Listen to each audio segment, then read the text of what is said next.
Gary Clark. How are you doing, sir? I am very well, mate. You? Yeah, I'm pretty good. And this is a rather interesting new PS4 title. Set in a remote little village in rural England. As you can see, there's not really anybody around because everybody has gone to the Rapture. And I'm probably not the first person to make that terrible joke, and I probably won't be the last. This is the latest game from the Chinese Room. We've both had a chance to play it. Obviously, I'm sort of got a review copy for the site at the moment, and Gary, I believe you played it at E3. Yeah, very briefly. Yeah. Okay. What did you think when you saw it? Well, from first, I was just sort of browsing around and sort of looking at other things, and it just sort of caught my eye because just visually how good it looks. From a distance and from first glance, I thought, my word, that's like almost sort of photorealistic. It's really, really good, really, really nice and clean. And I thought, oh, that's interesting. I heard loads of people previously sort of talk about it, and I thought, well, I'll give it a go, see what it's like. And yeah, it's a weird one, to be honest. I still don't know if I enjoy it or not really. To me it just felt uninspiring. Obviously you've had a lot more time with the game. I don't know if you feel that same sort of feeling as I do, or have you got a different sort of take on it completely? Or well, I'm sort of probably played it for about an hour and a half, 2 hours at the moment, and from what I can understand, it seems to be a little bit longer than that. I mean, I'm just coming up to some dialogue here. Basically, all of the characters are displayed as these like glowing orbs sort of thing. Yeah. And you've got this, you know, when you have a conversation between multiple people, you've got these glowing outlines of figures. Basically, it's really atmospheric. I don't know if you'd have gotten that sense from where you are in, you know, in a trade show where you've got the hustle and bustle of the show floor, but sort of playing it on my own with headphones on. It's very, very dark, very, very brooding. You know, the settings are, as you've said, absolutely gorgeous. I mean, it's a really, really lovely environment. But there is this, it's kind of conveyed through the soundtrack actually. Like there's this massive undertone of like dread and fear, which is really impressive. But at the same time, they could get away with a really cheap jump scare in this game.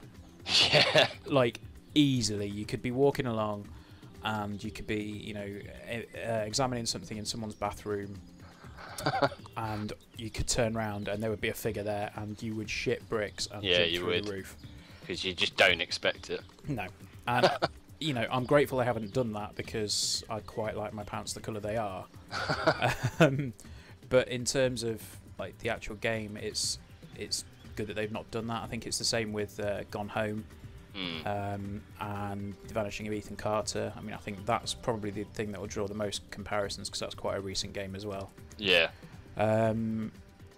Yeah, I'm still not 100% sure on what to make of it. Apparently it's about 6 or 7 hours, so it's not a short game by any means. Yeah. It's not really helped by the pacing of it either. Like, there's been a lot made of it. And, you know, from what you know, the Chinese Room have come out and said, there is a run button. So if I press the run button now, basically you speed up a little bit to kind of a light jog. Yeah, I was going to say it's more of like a jog than it is like a sprint.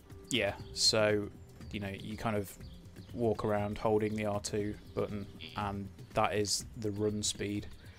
Yeah, what an absolute failure, by the way, from them for not including it in the sort of like guide, like the controller settings guide within the game. Yeah, apparently it's in the online guide, okay, but it's not in the game. In-game guide. They should probably patch that because it's a bit weird. Yeah, I mean, in terms of a storytelling device, the sort of glowing lights are quite good. It's an interesting way to convey it, whereas I think in Gone Home, which, as I say, that's one of the other things it's going to get compared to, that was just you'd hear voices coming over the top of you. So Yeah. Yeah, it's a really strange one. Like, you start the game out at the top of this hill, and you walk down into the village, and everything is very British. Yeah, it's very true. Like the phone box and the road signs and Yeah, like the shops and things like that. yeah. Everything is. I think the phrase "a very British apocalypse" has been used by some outlets for it, and it's. Whilst it sounds a bit cheesy, it's absolutely true. Yeah. You kind of pick up all of these little things around the world, like you'll find a radio, so you listen to the radio to get clues about what's happened. Yeah. Obviously, the world's ended. We don't really know why. That's kind of the point of the game. So, just encountered this here. So, at the minute, there's just a glowing orb, and it's just sat there. And then you tilt the controller to one side, the controller vibrates, and it takes you kind of into a cutscene. So I think, from what I can understand, this is essentially the night of the apocalypse. Okay. Yeah, it's quite bizarre. Just talking about like the 6-axis stuff. What's your thoughts on that? They don't overuse it, which I think is good. Yeah. The controls are really, really straightforward. Yeah, I was going to say they're very sort of anyone could just pick up and learn it within seconds. Like. Yeah, I mean, if I bring up the controller menu, it's literally just got like that. You've got keep moving, keep looking, and X to explore, investigate, or interact. So, at the point where you need to do something, other than use one of those buttons, I think it's probably a decent little use of the 6-axis. But yeah, it's still a bit gimmicky, isn't it? Really. Yeah, I keep on forgetting that the actual controller still has that functionality, to be honest, because it's sort of very rare now that 6-axis sort of motion controls have been used. So yeah, I completely sort of forget about it. Yeah, and then it's not until you're looking at this little glowing orb and you think, hang on, and then the controller moves and you go, oh yeah, I can do that, can't I? But I mean, what's your take on this sort of, the genre, if you like, of so-called like walking simulators? To be honest, I've not really played many, to be honest. Okay. But this was one I was sort of really interested in because before I played it at E3, I know it sort of had a lot of hype around it, and I sort of see a few screenshots here and there, and it just looked visually sort of appealing. But I don't. It's a really tough one because I'm not used to this type of game. I don't know if it's a sort of genre of game that I would really sort of push for in the future. Because I don't know how this ends out. This game, it could be like absolutely incredible. But from where I sort of got up to, it was brief, so I can't really say I hated it because that wasn't the case. But yeah, so where I got to, it sort of left me thinking, well, I don't know what to sort of make of it. I don't know if I like it or not really. But yeah, I don't mind these sort of titles as long as they keep me sort of engrossed and sort of. Yeah, as long as there's something to keep you engaged. Yeah, exactly. Yeah. And I think so far, what I have played of the game, it seems like it's done that for me to the point. That's good. Like when you sort of go into houses, like as you're going through the village initially, you've just got this. You've got this feeling that obviously something's gone horribly wrong, and there's just nobody there. Like all the cars are abandoned. You've got noises coming from phone boxes. You've got all sorts of stuff like that. And then you suddenly get this like moment where you go into the first house, and you sort of see the outline of somebody talking, and they're talking to the priest, I believe, who then sort of says, should we go upstairs? And I said, well, my husband took the kids to bed 6 hours ago and they've not come back down. And then there's like loads of tissues with blood all over the floor, and then they're discussing what's happened there. And then you go upstairs, and there's more tissues upstairs, like obviously where the husband's gone with the kids. And it allows you to put the pieces together in your own mind as to what's happened. Yeah, that's cool. Yeah, it's quite good. I mean, hopefully the story kind of gets to the point where there is a lot more going on. You know, I mean, there's sort of this bit here with the with like crash trains. You've got blood everywhere on the floor. And I think there's been an accident or whatever. But yeah, it's.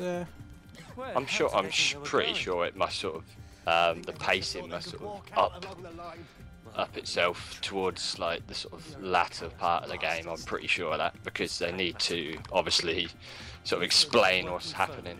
But yeah, the one thing I will say about it, I do love like the sort of the atmosphere, sort of the way the whole village is sort of laid out. Is very sort of quiet and quaint. Yes. And then there's, like you say, there's just things in the background sort of happening, like phones ringing.